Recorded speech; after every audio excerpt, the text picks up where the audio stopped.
आज देश मना रहा है करगिल युद्ध में मिली जीत का जश्न। द्रास से लेकर दिल्ली और पूरे हिंदुस्तान में लोग कर रहे हैं करगिल वॉर के नायकों को याद। पीएम मोदी ने ट्वीट कर करगिल के वीरों को किया नमन। लिखा, विजय दिवस भारत के उन अद्भुत पराक्रमियों की शौर्य गाथा को सामने लाता है जो देशवासियों के लिए सदैव प्रेरणा शक्ति बने रहेंगे। गृहमंत्री अमित शाह ने भी ट्वीट कर पराक्रमी योद्धाओं को किया याद। लिखा, वीर सिपाहियों ने अपने त्याग और बलिदान से इस वसुंधरा की न सिर्फ आन बान और शान को सर्वोच्च रखा बल्कि अपनी विजित परंपराओं को भी जीवंत रखा। द्रास पहुंचे रक्षा मंत्री राजनाथ सिंह ने शहीदों को दी श्रद्धांजलि। कहा, भारत की रक्षा के लिए 1999 में देश के सैनिकों ने जो वीरता और शौर्य का प्रदर्शन किया वो स्वर्ण अक्षरों में लिखा जाएगा। द्रास पहुंचे रक्षा मंत्री राजनाथ सिंह ने दिया बड़ा बयान। कहा, जरूरत पड़ी तो हम एलओसी पार कर सकते हैं। भारतीय मूल्यों के प्रति हमारा पूरा विश्वास है और अंतर्राष्ट्रीय कानूनों के प्रति हमारी प्रतिबद्धता है। उस समय अगर हमने एलओसी पार नहीं किया तो इसका मतलब यह नहीं था कि हम एलओसी नहीं पार कर सकते थे। हम एलओसी पार कर सकते थे और हम एलओसी पार कर सकते हैं और जरूरत पड़ी तो भविष्य में एलओसी हम पार करेंगे। करगिल युद्ध स्मारक पहुंचे आर्मी चीफ मनोज पांडे। शहीद जवानों को दी श्रद्धांजलि। द्रास में विजय दिवस का मुख्य समारोह। वॉर मेमोरियल पहुंचकर air chief marshal VR Chaudhary ने शहीदों को दी श्रद्धांजलि। द्रास पहुंचे नौसेना प्रमुख admiral R Harikumar. Kargil war memorial जाकर शहीदों को अर्पित की पुष्पांजलि। दिल्ली में वॉर मेमोरियल पहुंचे रक्षा मंत्री अजय भट्ट। पुष्प अर्पित कर शहीदों को किया याद। उधमपुर में करगिल विजय दिवस का जश्न। उत्तरी सेना कमान हेडक्वार्टर्स में कार्यक्रम का आयोजन। लखनऊ में करगिल विजय दिवस कार्यक्रम का आयोजन। सीएम योगी हुए शामिल। भारत माता के सपूतों को दी श्रद्धांजलि। देहरादून में भी करगिल के शहीदों को किया गया याद। शौर्य स्थल पहुंचकर उत्तराखंड के राज्यपाल गुरमीत सिंह ने वीर सपूतों को अर्पित की पुष्पांजलि। बिहार की राजधानी पटना से आई गुड न्यूज। शहर में लगे hitech emergency help box. Emergency help box के हेल्प बटन को दबाकर कोई भी मुश्किल समय में सहायता मांग सकता है। मदद के लिए तुरंत पहुंच जाएगी पुलिस। दिल्ली के प्रगति मैदान में इंटरनेशनल एग्जीबिशन और कन्वेंशन सेंटर के उद्घाटन से पहले पहुंचे प्रधानमंत्री मोदी। हवन पूजा में हुए शामिल। ये जो तस्वीर हम आपको पीएम मोदी ने आईटीपीओ कॉम्प्लेक्स के श्रमिकों को किया सम्मानित। आज शाम 6:30 बजे करेंगे उद्घाटन। 2700 करोड़ की लागत से 123 एकड़ में बना है कॉम्प्लेक्स। कन्वेंशन सेंटर में 7000 लोगों के बैठने की क्षमता। आईटीपीओ कॉम्प्लेक्स परिसर में पार्क किए जा सकते हैं 5500 वाहन। कन्वेंशन सेंटर की लिस्ट में आईटीपीओ कॉम्प्लेक्स ने बनाई अपनी जगह। इंसेंटिव कॉन्फ्रेंस और प्रदर्शनी के तौर पर उभरा कॉम्प्लेक्स। सितंबर को इसके नए कन्वेंशन सेंटर में होगी G20 शिखर सम्मेलन। मोदी सरकार के खिलाफ सभा में अविश्वास प्रस्ताव का नोटिस। स्पीकर ने अविश्वास प्रस्ताव लाने। विपक्ष के अविश्वास प्रस्ताव के नोटिस पर बोले बीजेपी। कांग्रेस नेता अधीर पीएम को सदन में लाने का यही एक हथियार है। मणिपुर अविश्वास प्रस्ताव पर धर्मेंद्र प्रधान का पलटवार से कुछ नहीं बदलेगा। देश की जनता का विश्वास खो चुका है विपक्ष। संसद में मणिपुर मामले पर विपक्ष का जोरदार हंगामा। राज्यसभा बंद करना मेरा अपमान करना है। खड़े करना विशेषाधिकार का हनन है। सभापति ने कहा, नियम। संसद में बीजेपी ने उछाला राजस्थान का मुद्दा। बर्खास्त मंत्री गूढ़ा की लाल डायरी पर सरकार को घेरा। बीजेपी की राजस्थान सरकार से मांग, खोले जाएं गूढ़ा की लाल डायरी के राज। मणिपुर पर विपक्ष का संसद से सड़क तक प्रदर्शन। धरने पर बैठे आप नेता संजय सिंह से मिली सोनिया गांधी। बोली, हमारी समर्थन है। बिहार के मुख्यमंत्री नीतीश कुमार ने भी पीएम मोदी पर साधा निशाना। बोले, हालात पर पीएम को जवाब देना चाहिए। इम्फाल में सुरक्षा बलों की 2 बसों को प्रदर्शनकारियों ने किया आग के हवाले। कोई जख्मी नहीं। मणिपुर में अभी भी तनाव बरकरार। कुछ हिस्सों में इंटरनेट पर लगी पाबंदी को हटाया गया। उद्धव ठाकरे का बीजेपी पर हमला। बोले, मंदिर की घंटी बजाना हिंदुत्व नहीं बल्कि देश की रक्षा करना ही असल हिंदुत्व। उद्धव का बयान, पहले कश्मीर से कन्याकुमारी तक गो हत्या पर लगे प्रतिबंध, फिर करेंगे यूसीसी की बात।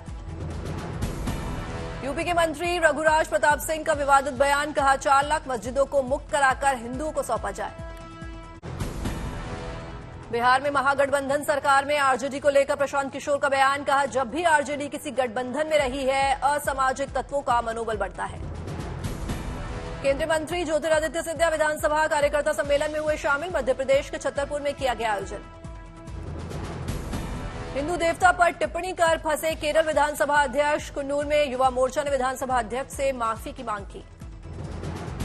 अलीगढ़ में मुहर्रम पूर्व शांति संपन्न कराने को लेकर पुलिस की पहल, शहर में निकाला फ्लैग मार्च।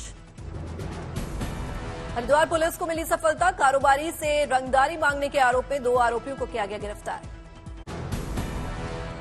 ज्ञानवापी मसले पर इलाहाबाद हाईकोर्ट में सुनवाई, एएसआई सर्वे पर स्टे जारी रखने या नहीं रखने का फैसला संभव। हाईकोर्ट ने पूछा एएसआई को पार्टी क्यों नहीं बनाया गया, हिंदू पक्ष के वकील विष्णु शंकर जैन बोले वो स्वायत्ता संस्था, उसकी विश्वसनीयता पर सवाल नहीं। ज्ञानवापी मामले में इलाहाबाद हाईकोर्ट में सुनवाई, अदालत में मुस्लिम पक्ष ने कहा सर्वे हुआ तो मस्जिद की पूरी इमारत ही खत्म हो जाएगी। हिंदू पक्ष की दलील, एएसआई से निर्देश लेने के बाद SG Tushar Mehta supreme court में पहले ही साफ कर चुके हैं कि मस्जिद की इमारत को नहीं होगा कोई नुकसान। उनकी ये मांग है कि ये पूरी प्रक्रिया रोक दी जाए, ये सर्वे नहीं होना चाहिए और उसके लिए उनके आर्गुमेंट्स यही है कि अगर ये सर्वे होगा तो स्ट्रक्चर को डैमेज पहुंचेगा। ये सारी बातें कल उन्होंने कोर्ट में रखी और आज भी उनके आर्गुमेंट्स कंटिन्यू करेंगे। दिल्ली एनसीआर में झमाझम बारिश से मौसम हुआ सुहाना, लेकिन कई जगहों पर बड़ी मुसीबत। दिल्ली में आज बारिश का ऑरेंज अलर्ट, दिल्ली में कई जगहों पर जलजमाव, गाड़ियों की सुस्त की रफ्तार। आईटीयू चौराहे के पास गाड़ियों की रफ्तार पर लगा ब्रेक, पानी भरने की वजह से लोग हुए परेशान। नोएडा में भारी बारिश से बेबस हुए लोग, नर्सरी से 12वीं तक के स्कूल बंद किए गए। नोएडा में मूसलाधार बारिश के बाद सड़क पर सैलाब, बाइक सवार फंसा। हिन्ना नदी में आए उफान ने नोएडा में मचाई तबाही, इको चेक में 100 से ज्यादा खड़ी गाड़ियां बाढ़ में डूबी। गाजियाबाद के इंद्रपुरम में बारिश के पानी में डूबी सड़कें, इलाके में गहराया जल जमाव का संकट। गाजियाबाद में भारी बारिश के बाद बाढ़ जैसे हालात, प्रभावित इलाकों में रेस्क्यू के लिए पहुंचे एनडीआरएफ के जवान। उदयपुर में पुल से ऊपर से बह रहा है मोरन नदी का पानी, सैलाब के बीच फंसे 2 युवक पिलर का सहारा लेकर देर तक करते रहे मदद का इंतजार। क्रेन की मदद से दोनों युवकों तक पहुंचाई गई रस्सी, लोगों ने दोनों युवकों की बचाई जान। गुजरात के डांग में भारी बारिश के बाद उफान पर झरना, लोगों के तबाह हुए आशियाने। वडोदरा में रिहायशी इलाके में घुसा मगरमच्छ, वन विभाग की टीम ने मगरमच्छ का किया रेस्क्यू, बरसाती नदी की उफनती धारा में बहकर आया था मगरमच्छ। महाराष्ट्र के रायगढ़, पुणे, सतारा, रत्नागिरी में रेड अलर्ट, मुंबई, पालघर और ठाणे में बारिश का ऑरेंज अलर्ट। कोंकण, गोवा और सेंट्रल महाराष्ट्र में भारी बारिश की आशंका, मौसम विभाग ने जारी किया रेड अलर्ट। आंध्र प्रदेश के विजयवाड़ा में मूसलाधार बारिश से उफान पर बरसाती नदियां, इलाके में गहराया बाढ़ का संकट, मुख्य सड़क से टूटा कई गांवों का संपर्क। मूसलाधार बारिश के बाद मुंबई का तनासा डैम लबालब भरा, तस्वीरें आई सामने, मुंबई के लिए यहीं से होती है पानी की सप्लाई। शिमला में लैंडस्लाइड, राष्ट्रीय राजमार्ग पर गिरा मलबा, बरौनी नाला और ज्योरी में नेशनल हाईवे पर आवाजाही बाधित। फर्रुखाबाद में गंगा खतरे के निशान के पार, जिले के सैकड़ों गांव बाढ़ की चपेट में आए। फर्रुखाबाद में गंगा में सैलाब की वजह से आसपास की सड़कों पर भरा 3 से 4 फीट तक पानी, लोगों की बड़ी परेशानी। लखीमपुर में शारदा नदी में आई बाढ़ के चलते गांव में पहुंचा मगरमच्छ, ग्रामीणों ने मगरमच्छ को बोरे में बंद कर ले गई, फिर नदी में छोड़ा। तमिलनाडु के रामेश्वरम से आई आस्था और भक्ति की तस्वीरें, दिखी रथ उत्सव की शानदार छटा। कला के मोर्चे पर श्रीनगर से अच्छी खबर, ओपन एयर आर्ट एग्जीबिशन का किया गया आयोजन। उधमपुर के धार गार्डियन गांव में हर घर तक नल का पानी पहुंचा, जल जीवन मिशन के तहत मिली कामयाबी, लोगों ने की सरकार के काम की तारीफ। पंजाब के राज्यपाल बनवारी लाल पुरोहित ने खिलाड़ियों और कोच का सम्मान किया, खिलाड़ियों को सौंपे चेक, शानदार प्रदर्शन के लिए किया प्रेरित। भुवनेश्वर में राष्ट्रपति द्रौपदी मुर्मू ने अटूट बंधन पहल के लाभार्थी मेडिकल छात्रों को किया संबोधित, बताए योजना के फायदे। दिल्ली में लगातार बढ़ रहे हैं आई फ्लू के मामले। पिछले साल के मुकाबले मामलों में 15 से 20% की बढ़ोतरी।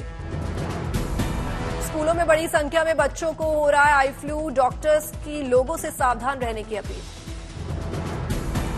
चैट जीपीटी को लेकर आई बड़ी खबर। अमेरिका, भारत, बांग्लादेश और ब्राजील में अब एंड्रॉयड यूजर डाउनलोड कर सकते हैं चैट जीपीटी।